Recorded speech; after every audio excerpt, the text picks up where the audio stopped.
Artist Ganchikian live there from Washington. Well, we can talk further about this with a former MI5 agent, Annie Mashon, who joins us live now too. Good to see you this evening, Annie. Thanks very much for coming on. Firstly, what's your take on this? I mean, OK, it's an isolated court case, you could say, but does it have any big impact, do you think, on the NSA spying programme? It's business as usual for them. I'm sure they're very happy to be told that what they're doing is legal now. I mean, there have been a number of challenges where different levels of courts in the US have said bulk metadata collection is legal, it's illegal, it's legal again. But actually what they've been doing is just bill under the 215 Section Act, which I think Congress was due to re-ratify at the beginning of June, but it became a bit gridlocked in the whole system. So, you know, they will be very happy with this result.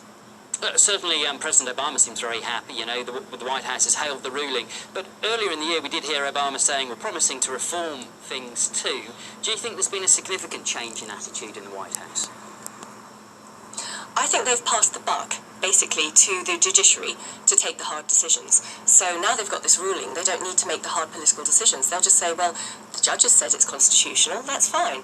Which is bad enough for the American citizens within America, who will continue to be spied on extensively in the face of this nebulous and ever-changing terrorist threat. However, of course, none of this whatsoever had any of the rest of us around the world. They could merrily go on, spy on us all to every degree they want to, because we're not American citizens. So it's a bit of a back step for privacy advocates in America, but it's no change for the rest of us. Yeah, you say no change, Annie, but you know we've got the new Freedom Act to look forward to too, the one which will replace the Patriot Act. Surely that's a step forward, though, isn't it? That's wonderful Orwellian newspeak, I think. You're free. No, you're not. It's not a Freedom Act. It's a Surveillance Act. They're trying to recast it and make it sound good, but it's not.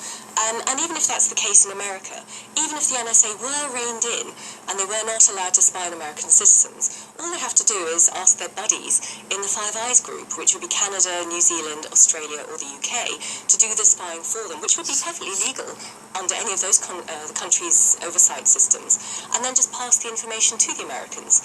So it is, as I said, very much business as usual. They will always find a way to subvert any notional political oversight within their own countries by sharing this information between themselves and spying on everyone else's citizens. So we are all still very much living under a global panopticon. And none of this has any real impact on protecting us from terrorism. We've seen this time and time again. An NSA whistleblower, Thomas Drake, senior staff, said that actually there was a lot of information the NSA had in the run-up to 9/11, and yet it was not communicated or acted upon appropriately, so the attack occurred. And then we see current and very recent intelligence chiefs in America saying, for example, you know, well, it stopped all these terrorism attacks, and they've been caught lying under oath to Congress about this. This bulk metadata creates a huge haystack from which no needles have effectively been found. OK, Annie, good to get your thoughts on this. It was Annie Mashon, a former MI5 agent. Thank you. Thank you.